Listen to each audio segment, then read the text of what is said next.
into the shadows, where I hope you find peace in the dark. These videos are handpicked week by week, and if you find yourself enjoying the content, make sure to bring your flashlight and leave a like, because it's always dark in the shadows. Without further ado, let's get into it. And before I forget, I now have a Discord and Instagram for all of you to follow along with. Feel free to check it out, chat with each other, and share stories even. Anyway, back to the story. I won't reveal who I am or much about where I live. And to be honest, it's been a few months since this happened, but I just came to terms with it now. And I have to warn people about what's out there. What I knew now that I didn't going in. Occasionally, I like to go hiking with my friends. There's not much more to do, honestly. We live in a small mountain town in Colorado. It was fun at first, but by now, we know the trails by heart. By the end of last summer, there was only one thing we hadn't tried. Now, there's a reason for that. A trail goes right through the portion of the forest that the Ute people considered sacred, I'll admit. I have hang-ups when it comes to these things. You don't wear hats in a church. You don't let the American flag touch the ground. You don't trudge all over somebody's sacred land for the fun of it. Still, my friend, we'll call him Mark, convinced me to go. He said that regardless of whether I went, he'd go anyway. And since no one else was going, he managed to goad me into going with him. That's another one of the hang-ups. Don't go hiking alone. Don't let friends go hiking alone. Too many tragic news stories have started that way.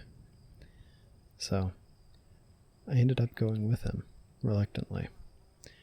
The whole way there, he was talking about how this was the coolest trail he'd ever been on. Yes, he had been there before, though only once. His manipulative ploy had been to get me to come with, so he could show me. He admitted this all in a casual way that friends admit being asses to friends. Sometimes I didn't blame him. I had a tendency to stick up my butt. And what followed only reinforced it. We arrived at about 9. I remember giving us plenty of time. It was farther away from the town than most trails, and it wasn't near a paved road, so there was a lot of walking just to get there. No tourists knew about it. A lot of locals and even some Ute didn't know about it. But if you followed a game trail through a bunch of trees, it would widen out and lead its way through the mountains, densely forested terrain. What struck me was how quiet it was. This apparently was what Mark found so awesome. For some reason, in this particular place, you could hear anything. No birds chirping, no wildlife, no wind whatsoever. It was complete and utter silence. Eventually, I had to urinate, so I stepped off the main road, just so Mark wouldn't see me. As I was going, I spotted something through the trees. It looked like a sort of clearing, just part of a shallow creek with a log going over it. My curiosity got the better of me. As I looked at the log, it didn't seem to be an act of nature. It was a makeshift bridge for sure. True enough, when I tested it, it seemed to be stable. I put one foot in front of the other and crossed. When I reached out to the other end, I pulled my way through some of the trees and saw the first image of the day that I will never forget, though too many. It wouldn't have seemed like much. In front of me there was vegetation, trees, ferns, and brush, but suddenly, it all stopped. Within a perfect circle surrounded by small, perfectly arranged rocks, there was nothing but smooth dirt. It was strange, not in the least because of the shape of the rocks that was absolutely perfect. They were partially submerged in the soft soil to fit together like bricks. Every single one of them was the same uniform white-ish color. As I got closer, I saw things had been carved onto them, symbols. They were old, very, very old. Even if I had understood them, their distinct shapes had been lost over the years. That was strange, but what really disturbed me was that this circle wasn't actually perfect. On one edge, just one, a group of rocks had been kicked up. They were scattered around as if they actually had been a perfect brick wall and something had shattered them. In this area, the otherwise perfectly smooth dirt had been kicked up. There was something about it. It just unsettled me. As quiet as the entire forest was, it felt quieter here. I quickly turned around and went back to Mark, who made some lame number 2 joke. I should have forced him to leave right there. Instead, though, we kept going. After all, the day was only halfway over. While the forest itself was cool, at least from Mark's perspective, I found the trail to be rather disappointing. It just went on and on. There was no alternate paths. There was hardly any challenging terrain. For Colorado, this whole area was just so flat. It was hardly a hike at all. The trail was just long, very long, and it took us until noon to reach the end. There was no one else on it. I know that it was hard to find, and many of the other locals might share my sentiments, but we were there all day and didn't run into anyone. Of course, it wasn't until we reached the end that things started getting really weird. The trail didn't loop at all, and I inwardly groaned, knowing that we'd be walking these same boring hours back. We took our time eating lunch. As we did, I could swear I heard noises for the first time. It's like there were animals moving through the forest nearby. We could hear a rustling of the brush. I looked and saw through the foliage the vague outline of a single buck's head. Moving past us, it was odd, but I dismissed it. We packed up what was left of our lunches and started for the trek back. Every once in a while I would hear the rustling again. I looked into the trees, and oftentimes I would just see the buck's head. Eventually, though, I noticed that it was making far too much noise and doing so far too frequently. I told Mark to slow down and stop. And being Mark, he cracked a joke about it. But finally he went silent, and we both still heard the rustling. Now even Mark was a little freaked out. He turned back and saw the vaguest outline of the buck's head again. This time, to me, there seemed to be something wrong. The head was far too high up, around the higher branches of the trees. I noticed it. I don't think Mark did. I should have said something, but I didn't have time. Just as soon as it was there, it was gone again, going off further into the forest.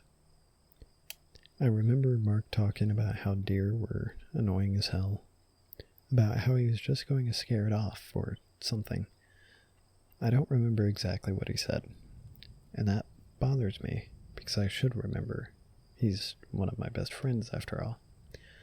I do remember him yelling at it, and at the time it was funny.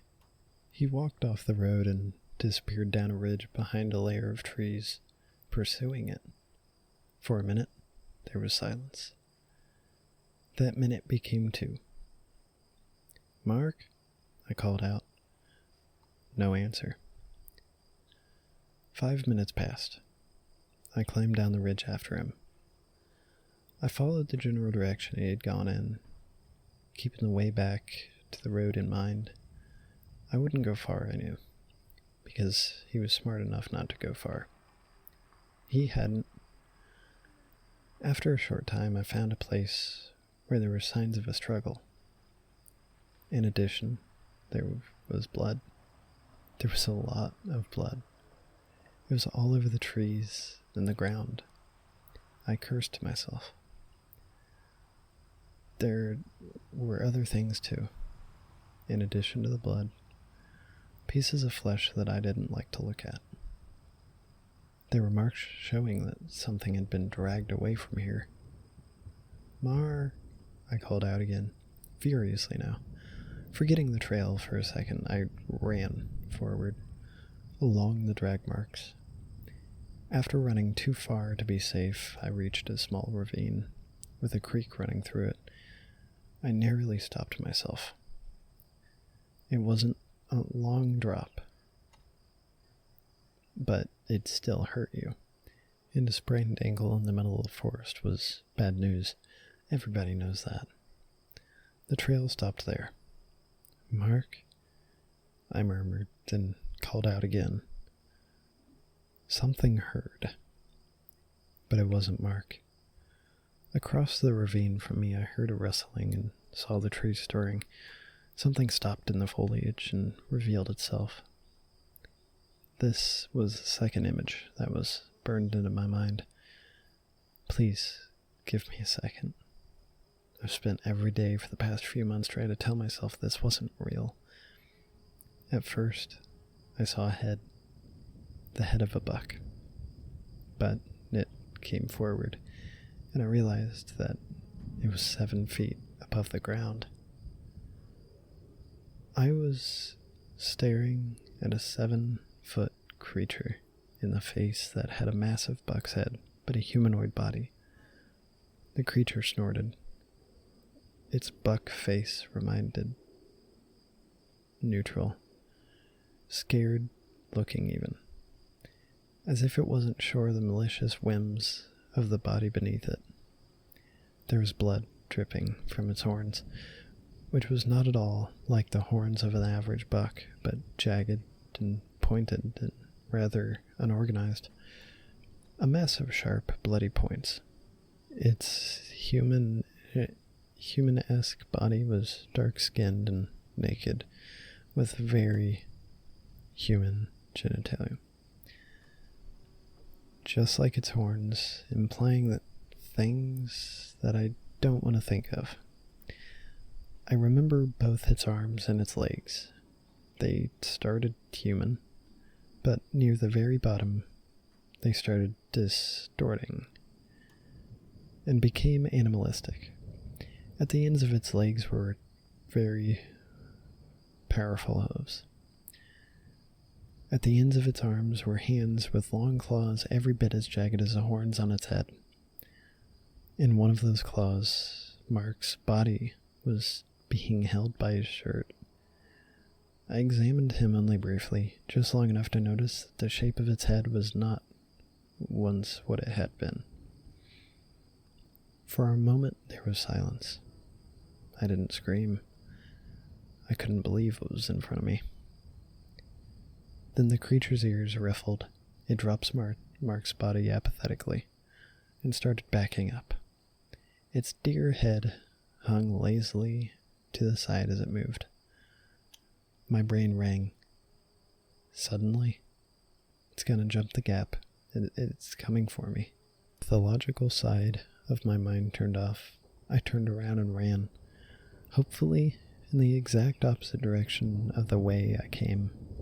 Behind me, I heard a powerful grunt, and then a scuffle of the monster landing on its bank.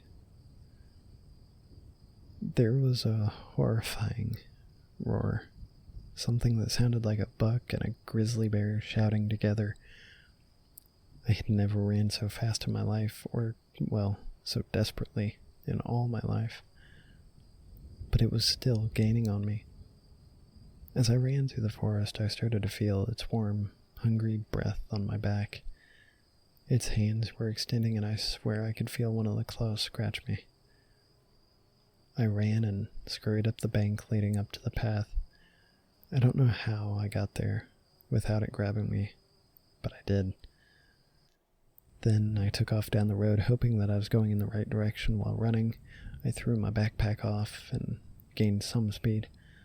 I think the bag delayed it, though slightly. That's not the only reason I can account for how I may have gotten ahead of it. Somehow I ran and ran. I didn't stop. Eventually I didn't hear it anymore, but I didn't care. I kept running. I had never been a long-distance runner, but as my adrenaline was not going to wear off anytime soon, and I intended to take advantage of it, when I reached the end of the trail, I saw the road again and couldn't believe it. I got into my car, and just before I took off, I shot a glance back at the trail. At the point where it went up to the point between two mountains and was visible from the road. I would regret it. Standing there, near the beginning of the trail, was the SkinWalker, as I have come to call it. It had given up its chase, but it stood there, watching me hungrily, waiting to see if I would come back. Its deer head hung lazily and dead to the side. The blood on its body was beginning to dry. It had run the whole trail, and it didn't look tired at all. I twisted the ignition, floored the car, and I never came back. They never found Mark, and I would never explain what happened. No one would believe me, though I needed to tell someone. It came back to me in dreams, nightmares, the creature, the SkinWalker. Somehow I doubt the forest was really sacred. In fact, I'm sure it was the opposite. Because the image that flashes through my mind most often is not the horrific creature. It wasn't Mark's mutilated corpse. It's that circle, which must have been maintained over the years by those who knew, those who understood. That old circle, left alone for so long, that had been quietly disrupted.